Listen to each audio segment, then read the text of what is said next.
Dia pessoal, tudo bem com vocês?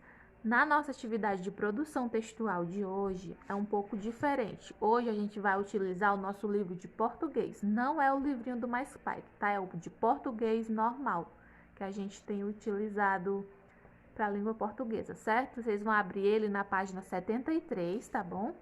E aí vocês vão encontrar essa produção textual aqui. Que tal escrever em dupla com um conto de suspense? Como vocês estão em casa, nós todos estamos em casa, então não é em dupla, vocês vão fazer individualmente, certo? As produções serão lidas para a turma e depois reunidas em um livro que será lido por outra turma do quinto ano. Essa parte a gente não vai poder fazer agora, talvez, quem sabe no futuro, não é?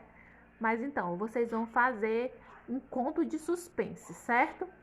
E aí vocês vão considerar essas dicas que tem aqui abaixo, que a gente vai ler, e depois eu explico mais ou menos um pouquinho, certo?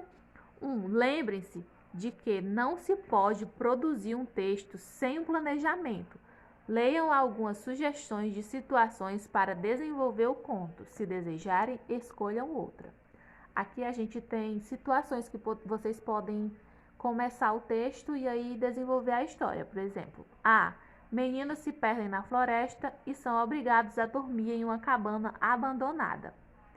B. Família volta de um passeio à noite e o carro quebra em frente ao cemitério. C. Uma criança vai passar o fim de semana na casa de um amigo e descobre que os pais deles parecem ser de outro planeta.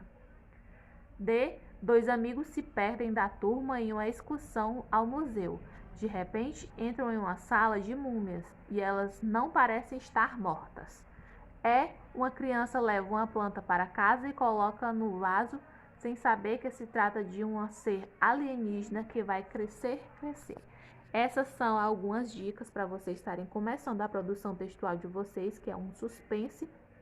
Vocês podem escolher uma dessas para fazer a história de vocês, ou vocês podem estar fazendo de outra ideia, tá bom? Vai da criatividade de vocês. Vocês devem lembrar, antes de iniciar a produção, você tem que pensar que quando e onde a história acontece, quem são os personagens, o que o personagem principal fez que o levou a ter de enfrentar uma situação de medo e de tensão,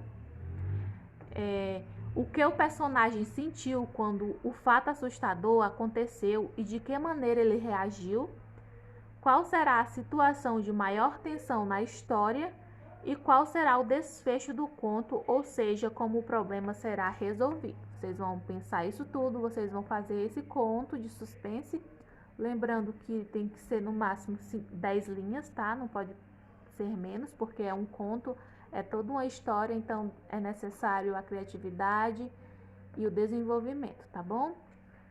Qualquer dúvida me perguntem, me procurem. Um beijo para vocês, um ótimo dia e um ótimo final de semana.